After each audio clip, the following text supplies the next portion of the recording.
Hola, ¿qué tal? Mucho gusto. Mi nombre es Estela Lara González y agradezco a Noé por organizar la sesión de topología algebraica y geométrica y también por dejarme dar la siguiente plática.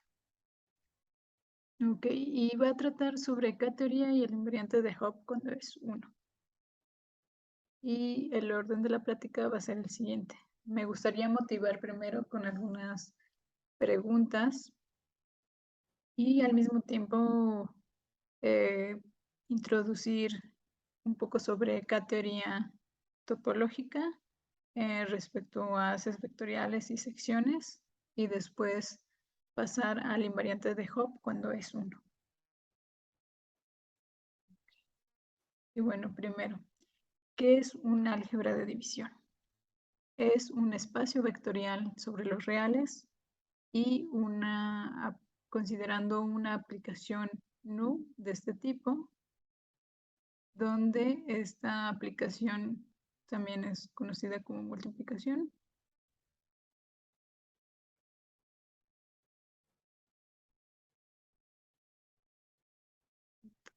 Donde este espacio vectorial B va a contar con una unidad multiplicativa que denotaremos por 1.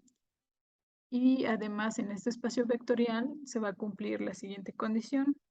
Dado dos elementos en B que cumpla esta ecuación, va a implicar que A o B van a ser iguales a 0. Bajo todas estas hipótesis vamos a decir que B es un álgebra de división. Ahora bien, por otro lado, algunos quizás habrán notado algunas hipótesis que, bueno, entonces si tomamos B un espacio vectorial real y esta aplicación, esto nos define un álgebra.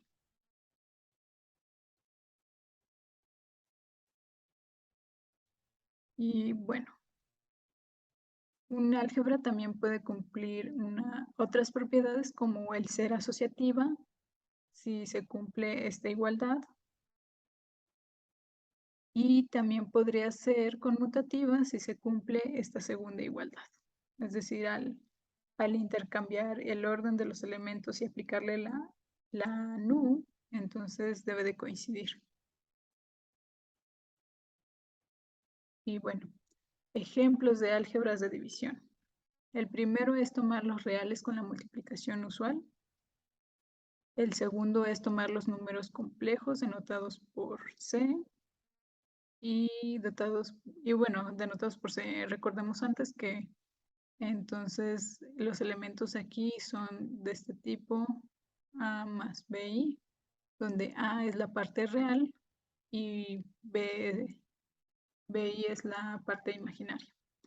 Entonces aquí, ¿cómo sumamos dos números complejos? Bueno, pues tomamos la suma de las partes reales más la suma de las partes imaginarias. Y ahora bien, el producto pues va a estar definido de esta manera. Recordemos que y el número imaginario al cuadrado es menos 1. ¿Sí? Entonces, en este caso, los complejos es una álgebra de división asociativa y conmutativa. Otros ejemplos son los cuaterniones que se construyen a partir de considerar esta base, donde los elementos de esta base cumplen estas relaciones.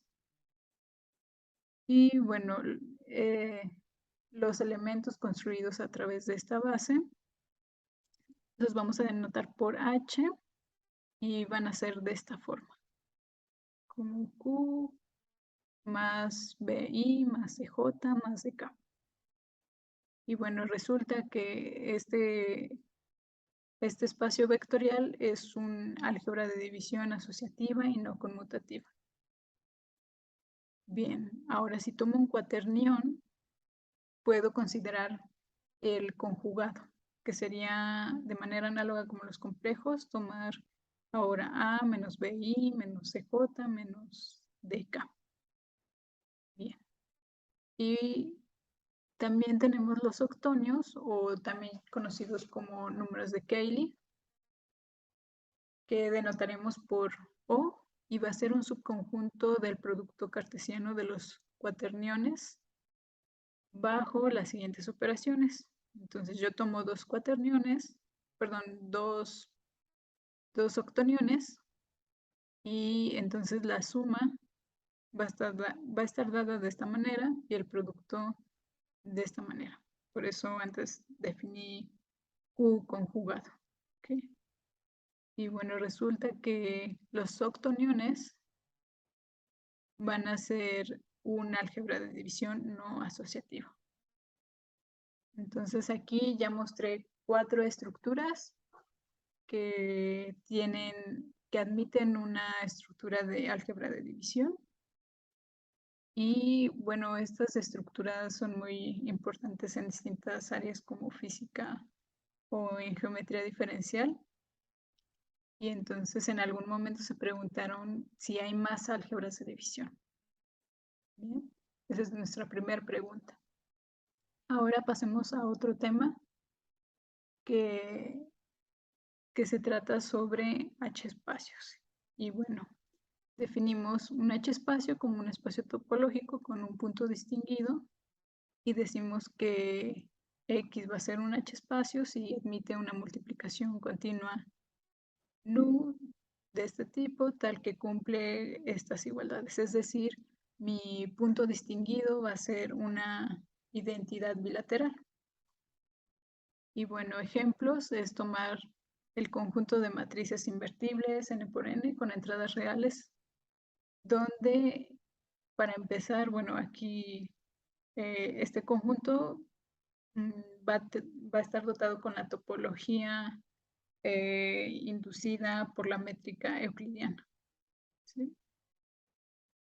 Y también quizás algunos conozcan la noción de grupo topológico, pero bueno, hay una relación entre grupo topológico y H espacio, donde, bueno, los que no saben qué es un grupo topológico, pues es tomar G, un espacio topológico,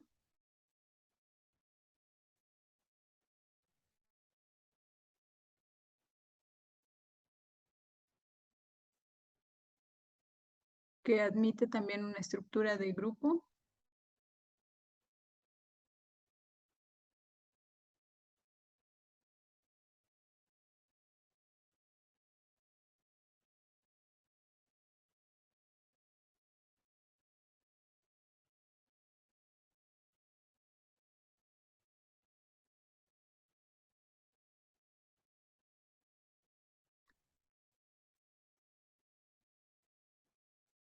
y tal que las siguientes aplicaciones van a ser continuas.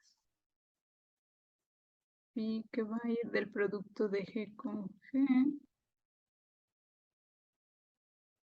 es decir, tomamos G1, G2, y lo mandamos a G1 por G2, y la siguiente es mu, que va a ser tomar G y mandarlo a su inverso.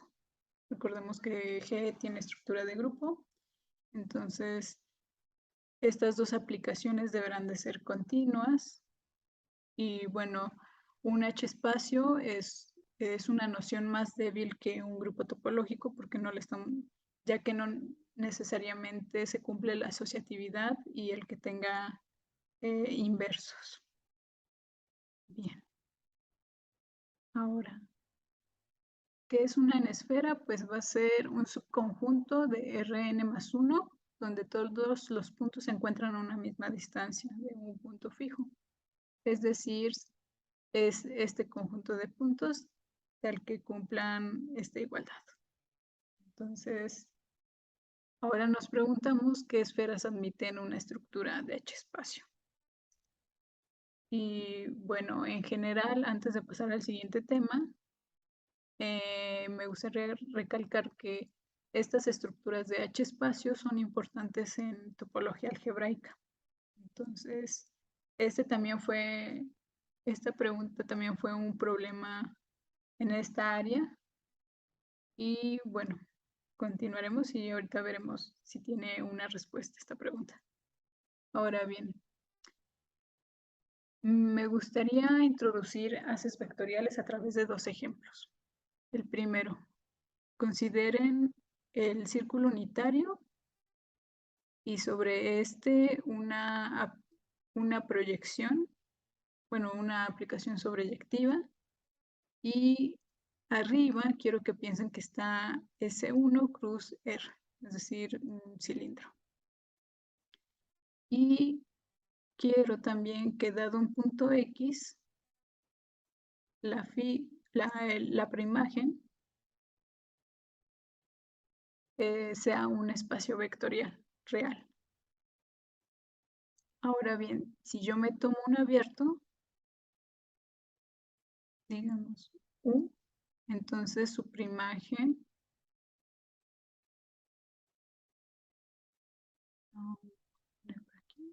imagen del abierto U va a ser homomorfo a U cruz R. Bien. Ahora, por otro lado, si me fijo en la parte derecha, estoy también considerando el círculo unitario, una aplicación continua sobreyectiva, y en la parte de arriba estoy considerando la banda de Mobius, es decir, tengo una tira, y entonces, en vez de identificar de esta manera, voy a identificar los lados opuestos. Entonces me queda algo así. ¿Okay? Esto es la banda de Mobius, es decir, lo podemos pensar como el espacio cociente del intervalo cerrado módulo esta relación de equivalencia. Entonces, bueno, aquí pasa algo similar. Yo me tomo un punto, ¿sí? Y también estoy pensando que la preimagen sea un espacio vectorial real. Y lo mismo al tomar un abierto. Vamos a ver.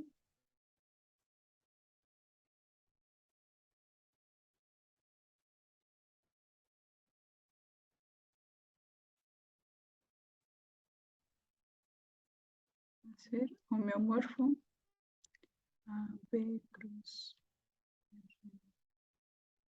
Así.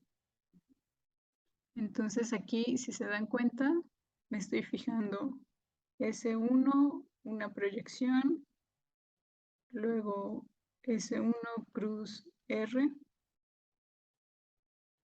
Por otro lado, también estoy tomando S1, una proyección, una aquí quizás para distinguir P'.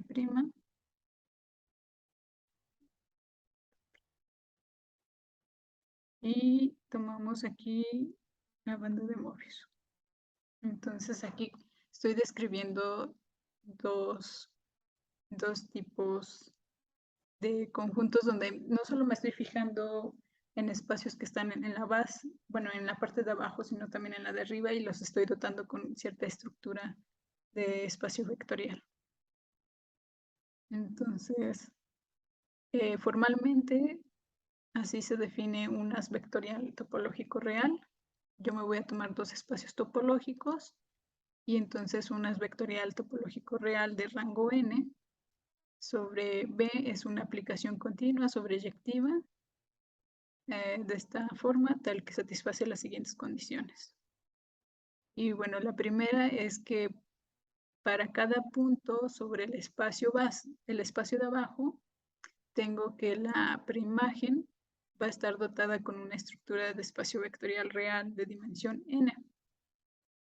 Y la segunda condición, que se conoce como trivialidad local, es que va a existir una cubierta abierta del espacio base, de manera que para cada subíndice alfa va a existir un homeomorfismo de este tipo que va a hacer conmutar este diagrama y que además, si nosotros solamente nos restringimos a la preimagen de un punto, este va a ser isomorfo linealmente. Es decir, bueno, sí, como espacios vectoriales a este producto. Bien. También está la noción de una sección, de un as vectorial, que va a ser una aplicación continua, tal que cuando tomo la composición con mi proyección sobreyectiva, me va a dar la identidad sobre el espacio de abajo. Regresando a nuestros ejemplos, entonces aquí una sección va a ser una aplicación de S1 a este producto y bueno, que la composición me va a dar la identidad, pero además puedo pensar la imagen de la sección como línea sobre este espacio.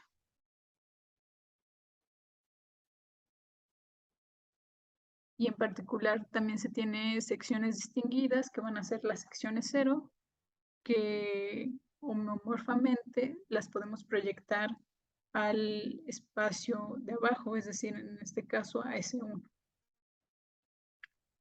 Y bueno, otro ejemplo de secciones, a lo mejor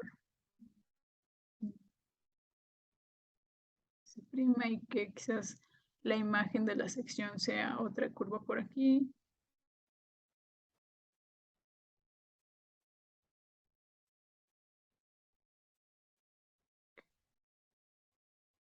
Y de manera análoga, en el haz de Mobius también tenemos una sección distinguida,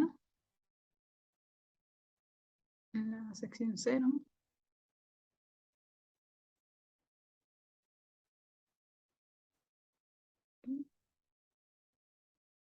Y bueno, entonces hasta aquí ya describimos haces vectoriales y secciones.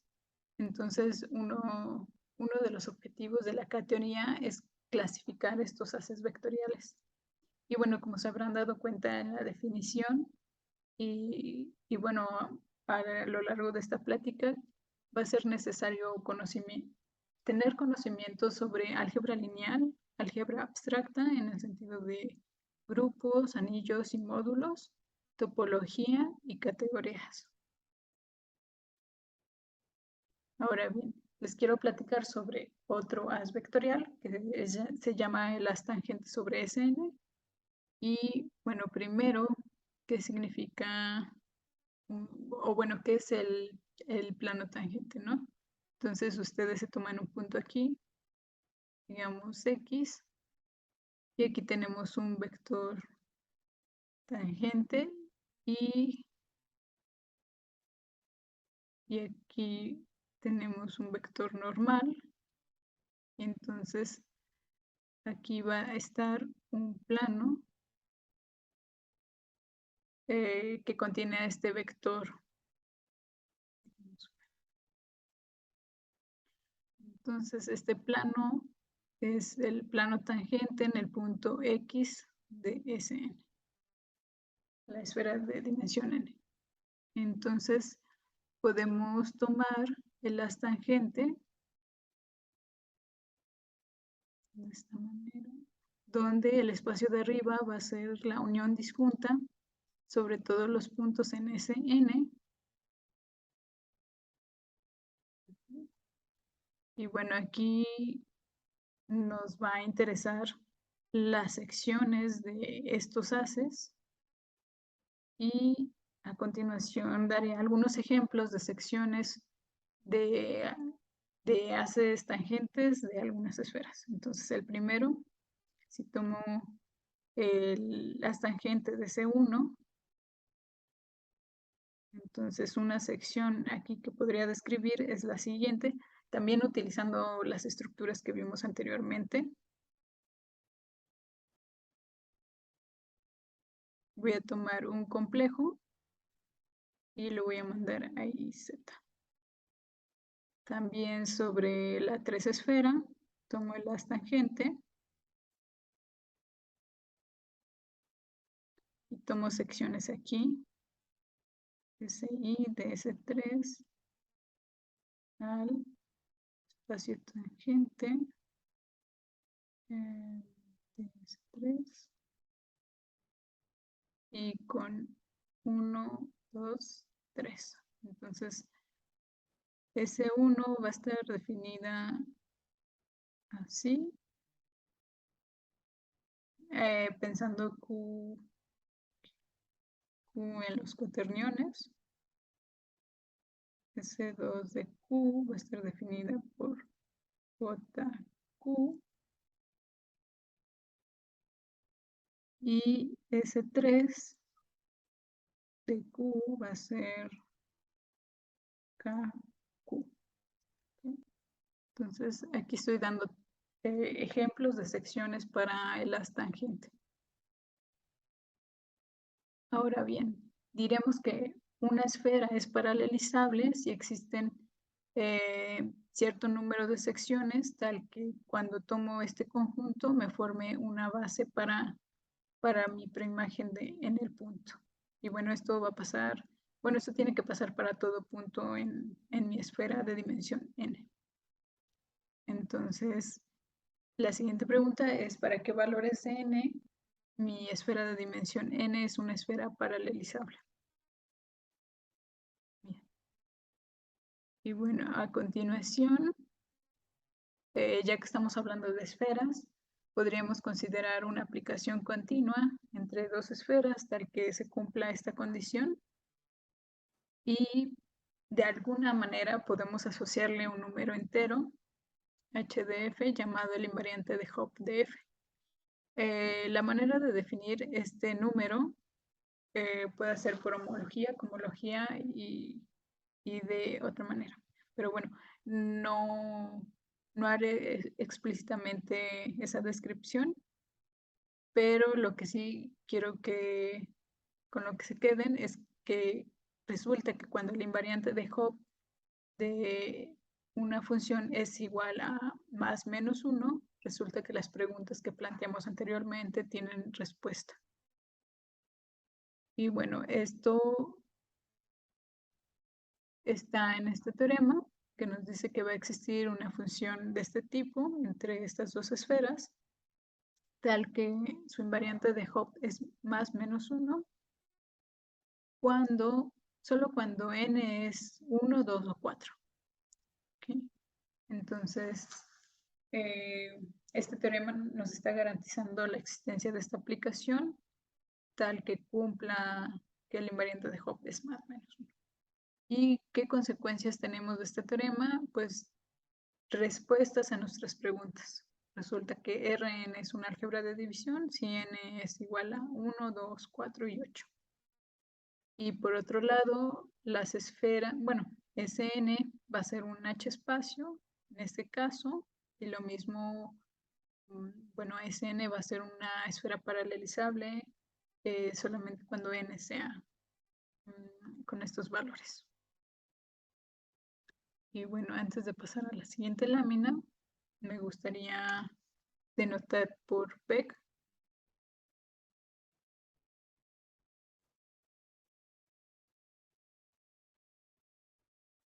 al conjunto de clases de isomorfismos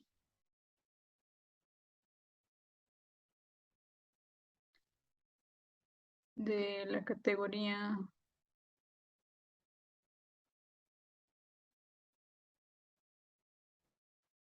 de haces vectoriales.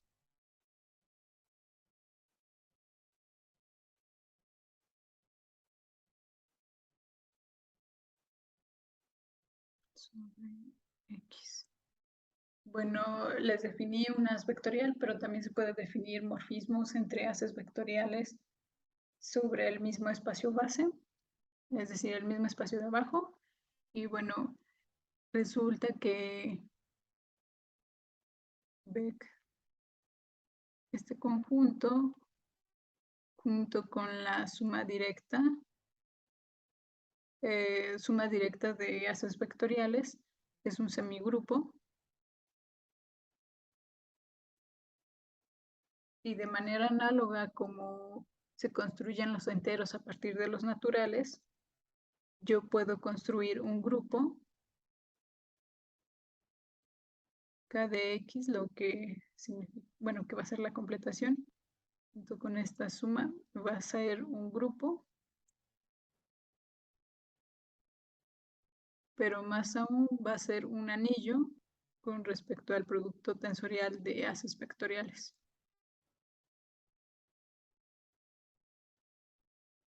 Entonces, si uno considera este anillo, pues podríamos tener el siguiente resultado. Resulta que además, si tomamos que X sea un espacio topológico Hausdorff compacto, existen homomorfismos de anillos para todo entero positivo, tal que cumplan estas, bueno, estas condiciones y otras más. Solamente mencionaré estas dos. La primera es que conmuten y la segunda está relacionada con un número primo. Y resulta que usando este resultado podemos probar el teorema de la existencia de la función tal que el invariante de Hopf sea más menos 1. Esto y además teoría de números, porque uno tiene que usar esta segunda propiedad. Entonces, la K-teoría topológica es una herramienta sofisticada introducida, bueno, que fue introducida por Atiyah, Hirzebruch, Grothendieck, Adams y Bott. Y entonces, esta es solamente una muestra de lo que podríamos obtener usando K-teoría. También esta teoría estudia algo que se conoce como teoría del índice, que tiene que ver con operadores diferenciales, específicamente operadores de Fredholm. Y bueno, estudiar estos operadores diferenciales pues tiene que ver también con análisis, geometría diferencial, física y topología. Y bueno, entonces también hay otros resultados en el sentido geométrico, es decir, usando qué teoría podremos describir triángulos, bueno, sí, triángulos.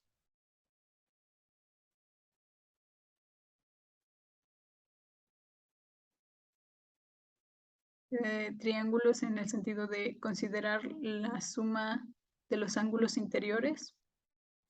Y bueno, este sería un resultado geométrico que podríamos obtener de esta teoría.